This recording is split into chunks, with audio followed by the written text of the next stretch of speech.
Ladies and gentlemen, Mr. Daniel Radcliffe. Nicely done. Nicely done.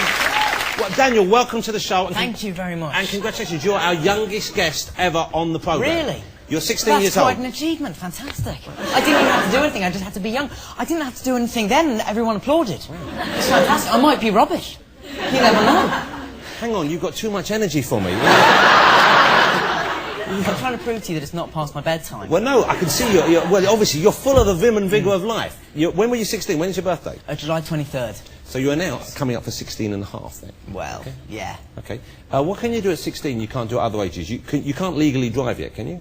No, 17. So Rupert, the boy who plays Ron, is having his lessons at the moment. Wow. Yeah. And are you a bit jealous about that? Not at all. I'm going to be the worst driver in the world because my dad's a really bad driver. Okay. I think I've got his genes rather than my mum's, who's an amazing driver, but my dad's terrible, and I'll going down that road. Okay.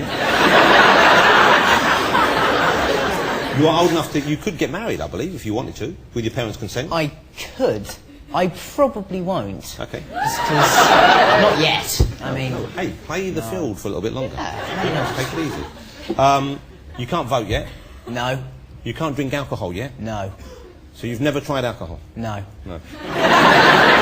It's not actually a moral thing. I just tried a sip of wine once. I didn't like the taste very much. Yeah. I think it's something you get when you're about 18, and suddenly you start to like it.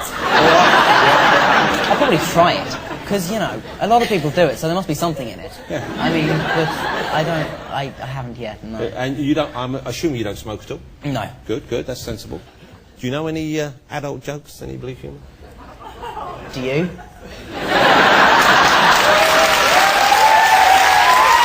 Neither do I. Your eyes are quite large, they're quite large eyes. Oh. You look a bit like you could also have been in Lord of the Rings. You've got those kind of big eyes that the fella has from that film. Okay. Yeah. Yours are lovely as well, Jonathan. Thank you. But, I mean, Youngest guest, most polite guest. No, I mean, I've sort of grown up with them, so I don't really notice. Of course, yeah, you... This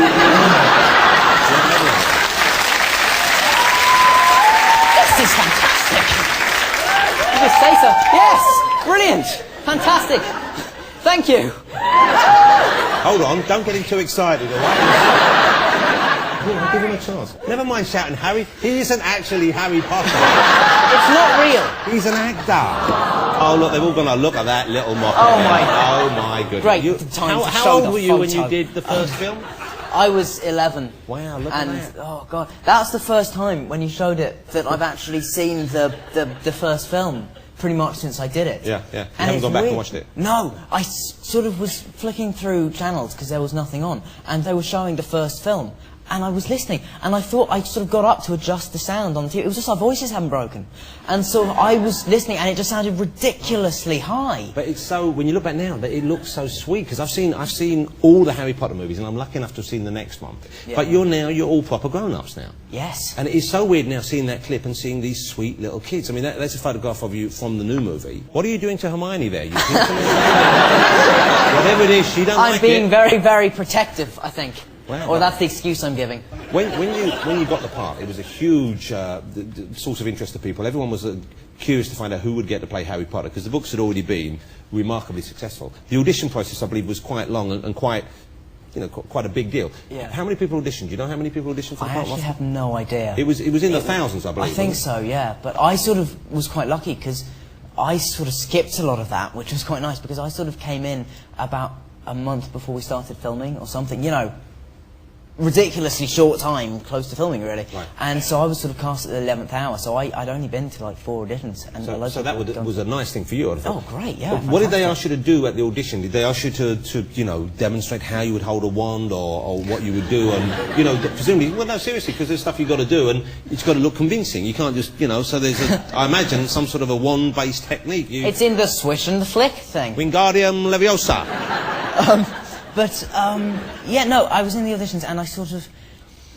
I remember Chris Columbus, who directed the first film, sort of cracked an egg at one point and let the yolk go on the script. And I don't, now, looking back, I have no idea what relevance it had to anything. Was he hungry?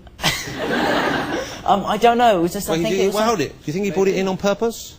He might have to try and throw me and see how I reacted.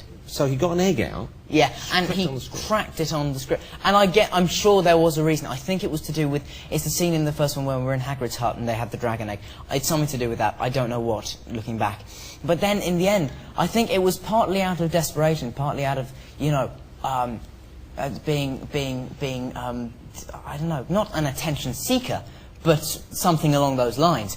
And that I actually ended up doing the match of the day theme tune on my cheeks with my slapping my hands. A bit like a primitive version of playing the spoons, but like... Hang on.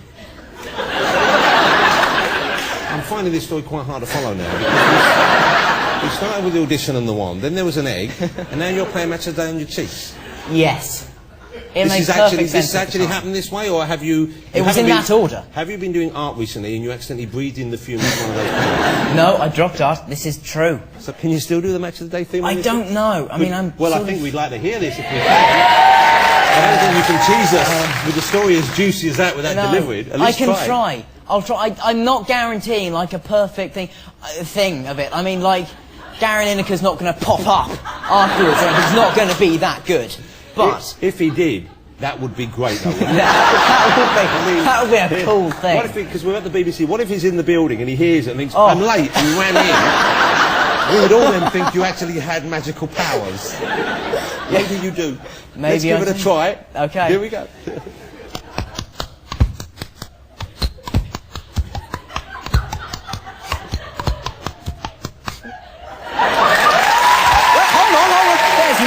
There's more. There's a bit. There we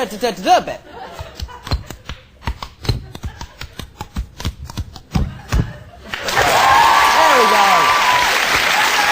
Thank you. I wish I could say it was the first, but David Attenborough did the same thing when he was That's great. Presumably you're a football fan then, are you? No.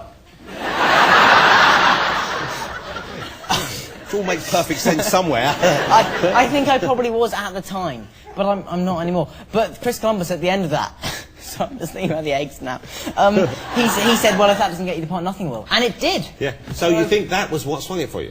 J.K. Rowling saw that and thought, that's my Harry. That's my Harry. Anyone who can play Match of the Day on his cheeks. They're great fun books. They're a lovely read. Okay.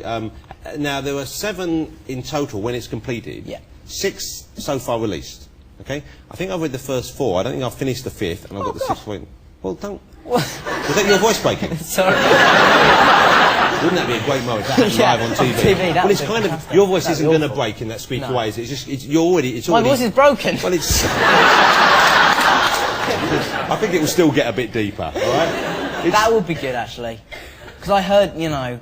It's not... It'd be good to get deeper, and taller would be good. But my mum's quite short, and so I don't know if those genes, you know, they're not good. Well, you might still shoot up, but you know, as long as you feel comfortable in your skin, I don't think it makes a big deal anymore. I know, but I would like to be taller. I know. Well, you could possibly get you some big shoes or something there. Or a very small person to stand on. Okay. Well, look. Let's talk about when you're making a movie, like any of the Harry Potter movies, of course. It's a great story. We're following the lead character, Harry. He's going through a great journey, which we're very involved with. But also, one of the great feels in the books and the films is the magic. It's the special effects is what's going on. And it just seems to get better with every film, with every book. She's a tremendous writer for that kind of thing, a tremendous imagination. And this was the film I was most looking forward to, because it's got the big sequences where you and the other people in this Tri-Wizard Championship have to take on dragons. Yeah. But when you're filming all this, of course, unless I'm very much mistaken, they don't actually have dragons there. No, because they're not... I mean, dragons don't... They're not real.